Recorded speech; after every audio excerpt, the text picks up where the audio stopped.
Европските лидери изразија целосна поддршка за владата на Турција и повикаа на брзо обновување на уставниот поредок на земјата, откако беше направен обид за државен удар.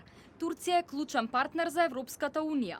ЕУ ја поддржува целосно демократско избраната влада, институциите на државата и владењето на правото, се вели во заедничката изјава на претседателите на Европскиот совет и Европската комисија, а исто така и други представници на земјите членки.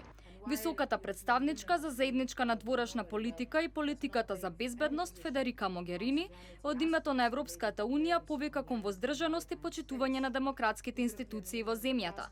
Таа уште синоќа се огласи со коментар на социјалната мрежа Твитер. Во постојан контакт сме со делегацијата на ЕУ во Анкара и Брисел. Упатуваме повик за воздржаност и почитување на демократските институции во Турција. Поддршка пристигна и од германската канцеларка Ангела Меркел, која го осуди неуспешниот државен удар, но го повика претседателот на земјата Реджеп Тајип Ердоган да действува спрема заговорниците во согласност со владењето на правото.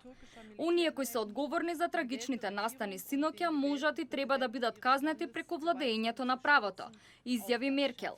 Генералниот секретар на НАТО Јенс Столтенберг во официјално соопштение исто ги поддржи демократските институции на, како што рече, клучниот сојузник Турција. Апелирам за смиреност и воздржаност и целосно почитување на турските демократски институции и уставот. Турција е важен сојузник на НАТО, што туку зборував со турскиот министер за надворешни работи Мевлут Чавушоглу и следам настаните одблиску и со загриженост.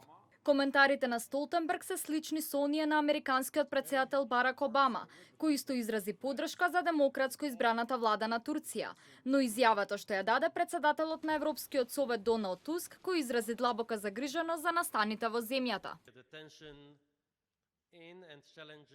Ситуацијата како да е под контрола, но е далеку од стабилна. Тензиите и предизвиците во Турција не можат да се решат со помош на оружје. Воениот удар нема место во модерна Турција.